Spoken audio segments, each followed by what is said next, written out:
I have a question to kind of get us started is, what is your history with comic books and what made you want to make your own? Right. Well, like the first comic I can really remember reading, getting into it and reading the whole series is a series called Mars. It was a manga.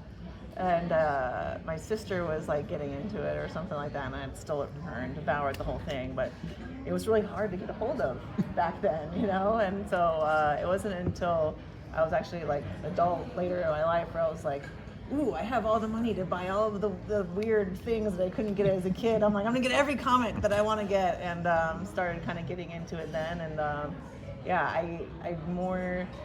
I've never really been like a superhero kind of Marvel DC gal. I think because I was so intimidated coming into it, I really like kind of, contained stories and like indie titles and stuff like that. And I love to read a comic that's just one book and then I get through it and that's it. And so, yeah, that's kind of where it spiraled to from there.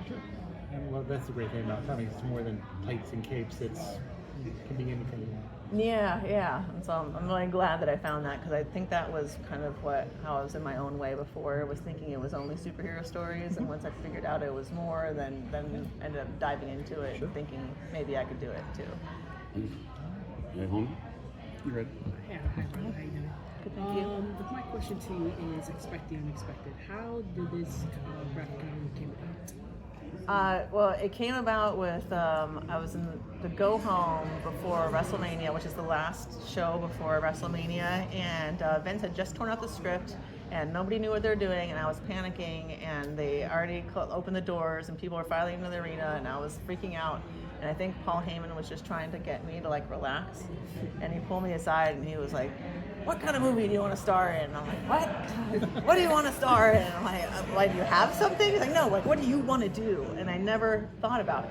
I was being a spoiled little entitled brat and waiting for someone to hand me my greenlit dream project without putting a thought into it. And so then that's what got me thinking, like, what's a role that no one can play better than me? And I ended up thinking of basically a log line of a chick finds out she's pregnant, everyone's trying to kill her, she has to fight her way to the abortion clinic, but all the close calls to the baby along the way make her realize by the time she gets there she wants to keep it, and that was all I really thought about for it. And then, so then I did WrestleMania, and I shattered my knuckle punching Becky's elbow, and then I had to go from there straight into surgery, onto a plane to go to New York because I was promoting Mortal Kombat 11, Sonya Blade, and then I went on the Colbert Report, not a Colbert Report, I'm so old. Late night with Stephen Colbert. I went on the Colbert Report. And, We all knew what you were talking about, so. Got the references, so you're in the book. And then I finally got the chance to lay down in a bed after surgery. And I was laying there and I thought of the scene of when Mom finds out she's pregnant. And I couldn't stop. You know, when you get a thought in your mind and you can't stop rolling it through your brain because you're like, oh, I want to remember this when I wake up, and then I have to think about it nonstop or else I won't remember it, and then you never sleep. So I was like, okay, I'm just going to type it out just so I can go to sleep. And I had my cast on one hand and my phone, and I was just started thumb typing in the dark. And 5 hours later, I still was typing, and it was time to get in the car to go to the airport. And then 2 hours later in the car, I was still thumb typing, and it was by the time I was over Nevada that I hit the end on my notes app. And that was the first draft. I looked at my phone metrics, and I'd been typing for 11 hours straight and just did 60 pages of block text. You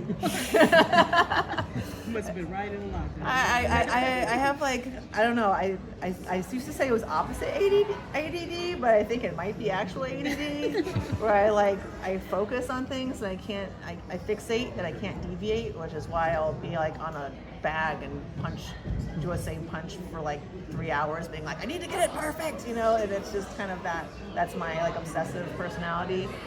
And then I took it to my agent and I was like, hey, do you have a writer? Do you have someone who can help me to refine this? And he was basically like, what the fuck do you want me to do with 60 pages of block text? So that's what started me trying to learn learn everything I could about screenwriting to make it better.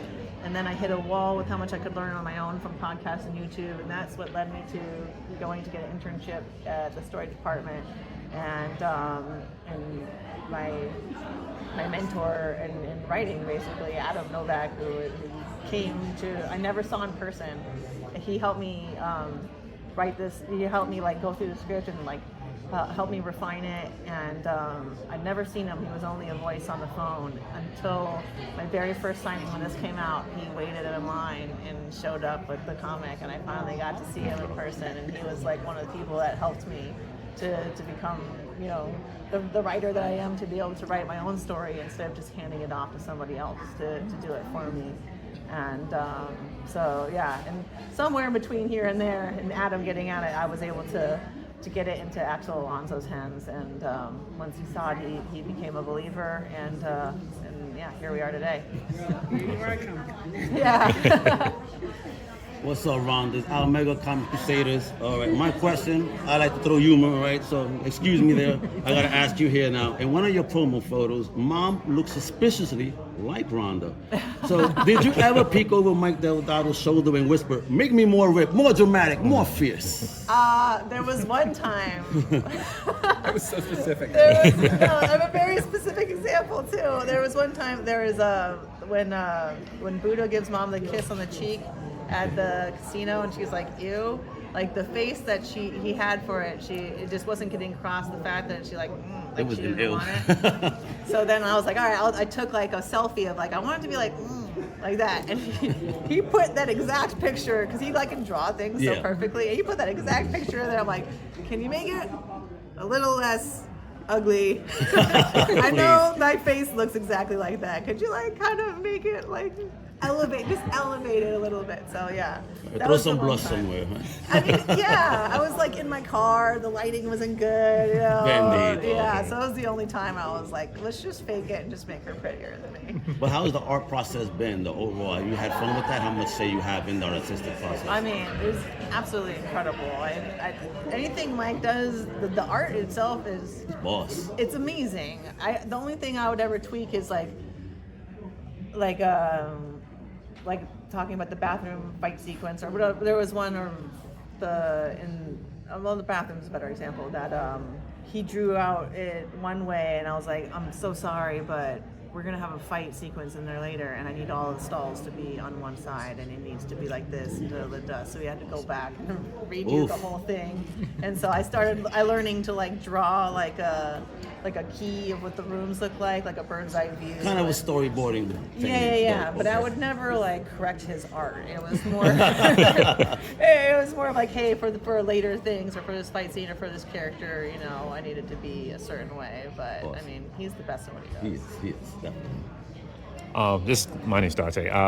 What do you feel like was your biggest hurdle trying to get everything set up for this graphic novel? Like story-wise, like doing the storyboards, what do you feel like was the biggest part of like the hardest part, I should say, to get it done for you? Well, yeah, I think the hardest part was the geography of the fights, of just making sure that you don't lose track of where you are in the room, where you are in relation to everything else. I wanted people to know exactly where the motion was, and where you came from and where you were going, and that was the most difficult, I think, and making sure that like certain like comedic moments still came across. So like here's another thing, I made Mike redraw this, of like when she's pulling out the drawers and like the ninja stars keep coming at her, and and then the knives or whatever, and he had it drawn, so she pulls it out and there's already a bunch of knives in it, and I'm like, so sorry, but I pictured her like pulling it out and then looking up like Kilroy, and then pulling out and looking up over it again, and then